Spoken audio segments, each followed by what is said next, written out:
Hi everyone, and welcome to the Shrine of Anubis. If you're new here, welcome, and if you have been here before, welcome back and nice to see you again. So, for today's topic, by the title of this video, you guessed it, we are going to be talking about altars and Anubis, as always. Um, and so for this video, the question that I get asked that I have covered in another video, but I feel like this should have its own video is to have or not have an altar for Anubis. So that's what we're going to be talking about today for this video. And now, when you become a pagan, you want to do everything correctly. You feel that you're being called by certain gods or goddesses, or the whole pantheon is calling out to you. And so you want to get all the things, the bells and the whistles, and include all of that into your altar. You want to make sure that your altar is perfect, that the crystals are aligned, and that you have incense and candles and jars and whatever you resonate with. And so it can get very confusing, overwhelming, sometimes annoying when you want to find something for your altar, but you can't, or it's too expensive, blah, blah, blah.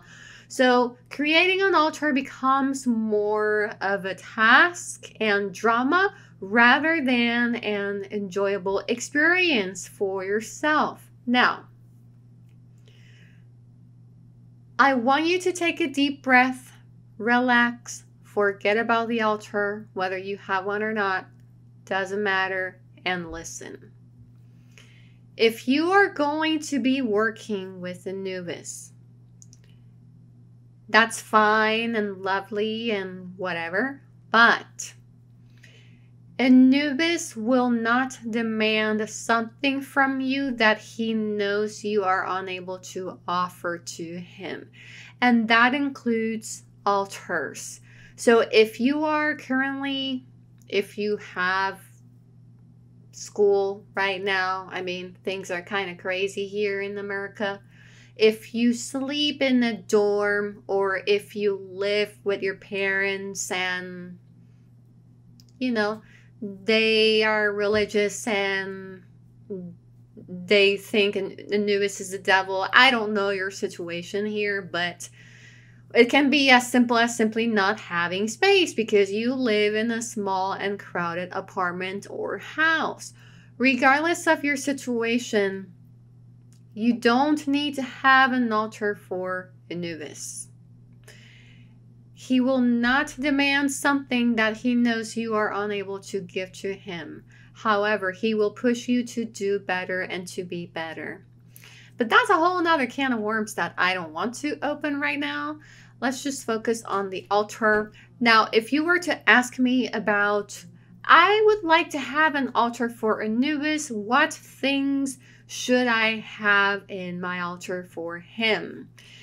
And what I'm going to tell you is this. Keep it simple. I'm not going to call you stupid, but I'm going to call you silly.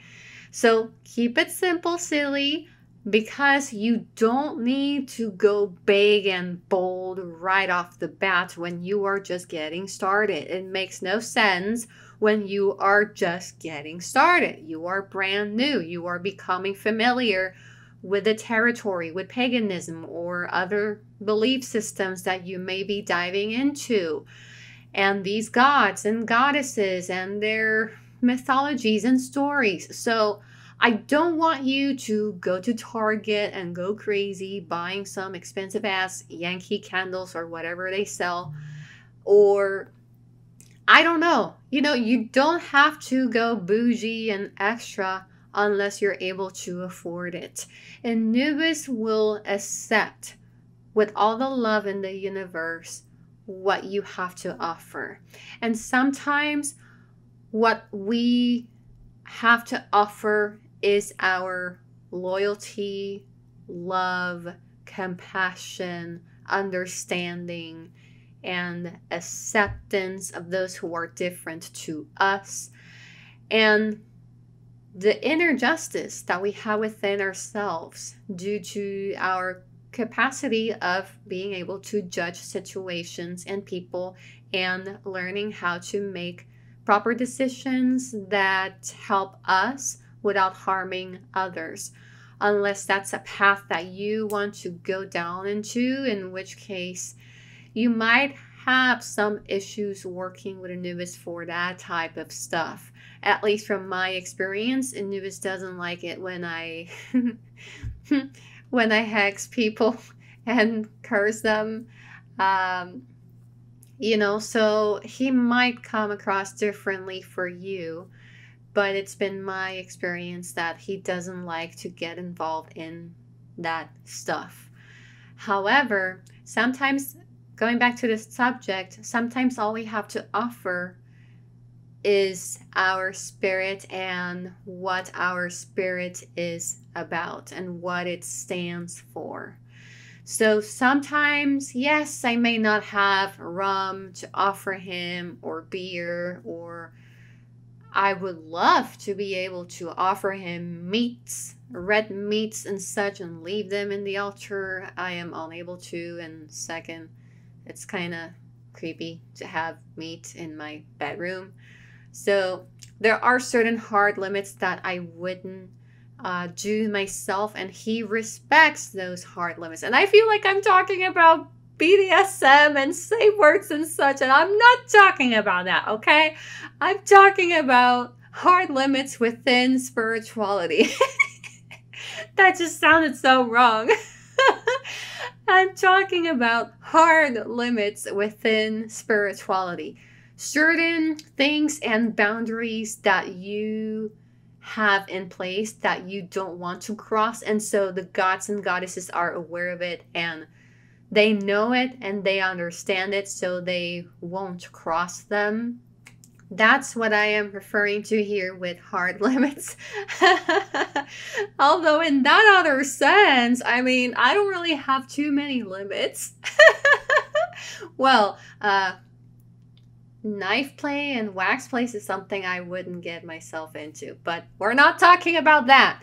So, going back to the topic, you don't need to go extra unless you're able to afford it.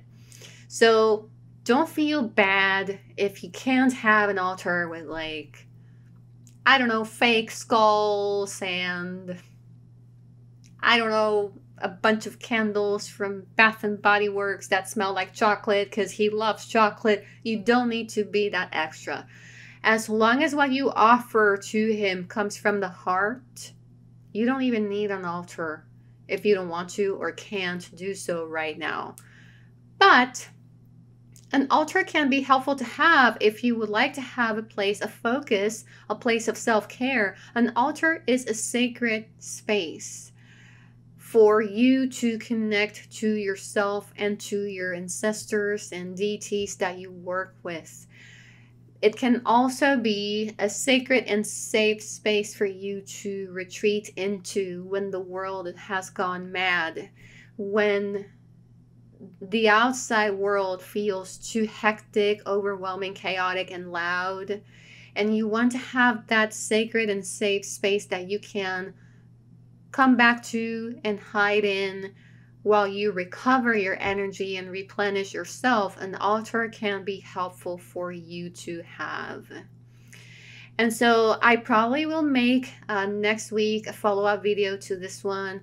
If you want to set an altar, I can give you a couple of very basic tips for you to set up your own altar.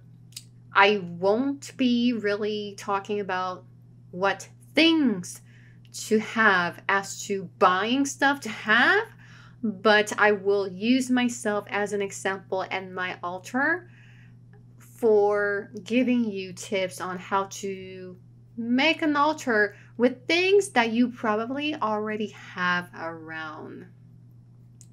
And again, you don't really need much. You can just have a glass with water in it, a tea light candle, an incense, and what was the other element? I forgot. Earth. You can have a crystal quartz in the altar, and that's it. You have an altar with all 4 elements. And if you want the element of spirit, if you are a Wiccan or not Wiccan, you can include a picture, a printed picture of your deity or a symbol that represents your deity. So, for example, a seashell if you work with Aphrodite, or when it comes to Anubis, you can always have like there are these small figures that you can find, I am sure, in these craft shops of little dogs, black dogs. You can have one to represent Anubis in your altar in the meantime.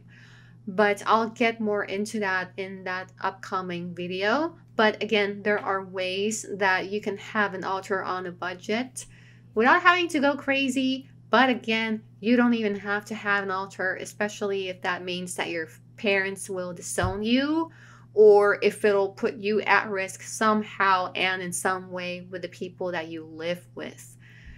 But again, if you live on your own and you can't have an altar because it's a small place or it's a shared space, Anubis will not get mad at you, and he will not force you to do something that he knows you are unable to.